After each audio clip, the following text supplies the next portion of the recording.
તો બોટાદ જિલ્લામાં ડીઝલની અછત અને ભાવ વધારા વચ્ચે ખેડૂતો મુશ્કેલીમાં મુકાયા છે।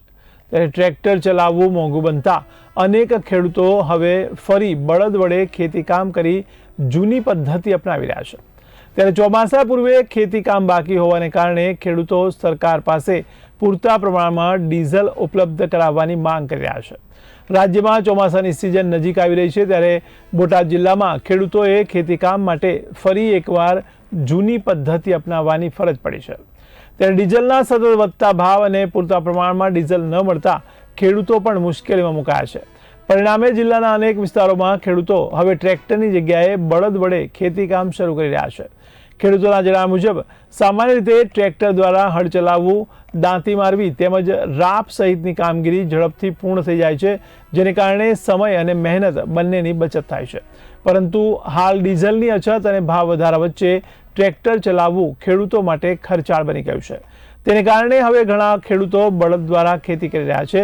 જો કે બળદથી ખેતીકામમાં વધુ સમય અને મહેનત લાગે છે, છતાં પણ મજબૂરીવશ કેટલાક ખેડૂતોને આ જૂની પદ્ધતિ અપનાવવી પડી રહી છે। ખેડૂતો અત્યારે બળદની ખેતી તરફ વળ્યા છે, શું કહેશો? હા, ખેડૂતો બળદની ખેતી માટે વળ્યા છે, પણ બળદની મુશ્કેલી છે। બળદ છે નહીં, ઘાસનો તકલીફ પડે અને ખેડૂતો ટ્રેક્ટર આધુનિક દમથી ખેતી કરે તો ઝડપી થાય, બળદની ખેતી કરે સારી થાય, પણ બળદ જ નથી તો ખેડૂતોને વહેલા તકે ડીઝલ આપવું પડે। ઘરે ઘરે ગામડાની અંદર મારે બોટાદ જિલ્લાના કેટલાય ગામડા એવા છે કે હળદરમાં 100 થી 200 ટ્રેક્ટર ઘરે પડ્યા છે। શિરવાણિયા, ભદરડી ચારે બાજુ ટ્રેક્ટર ઘરે પડ્યા છે અને ખેડૂત અત્યારે લાઇનમાં છે ડીઝલ લેવા માટે। માત્ર 10 લીટર ને 5 લીટર ડીઝલ આપે ને તો એ 4 કલાક જ નથી હાલતું।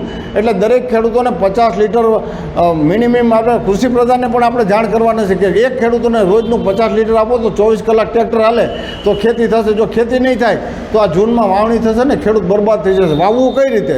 ટ્રેક્ટર સિવાય થતું નથી અને બળદ તો ક્યાંય છે જ નહીં। બળદની ખેતી હું પણ કરું છું, પણ બળદની ખેતીથી વાર બહુ લાગે અને મુશ્કેલી છે।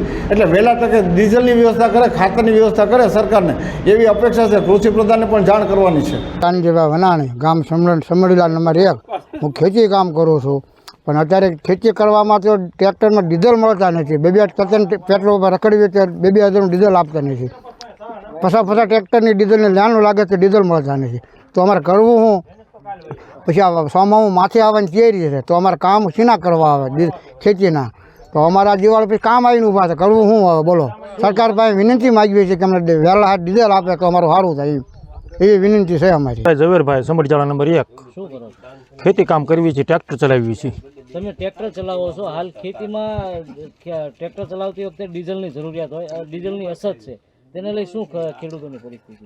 ડીઝલની અછત તો આખા 3 પેટ્રોલ પંપ રખડવી તો સાંજ સુધી ચાલે એટલું ડીઝલ આવતું નથી, અને લેવા જાવી એટલે 200-300 રૂપિયાનું એક્સ્ટ્રા બળી જાય ડીઝલ।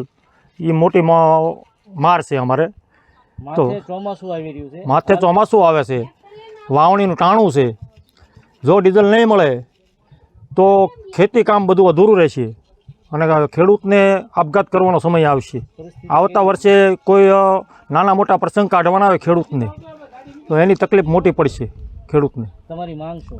અમારી માંગ એક જ છે કે ખેડૂત પૂરતું ડીઝલની વ્યવસ્થા સરકારથી કરે। જો વ્યવસ્થા ન થાય તો ખેડૂતોની પરિસ્થિતિ શું હાલત થાય?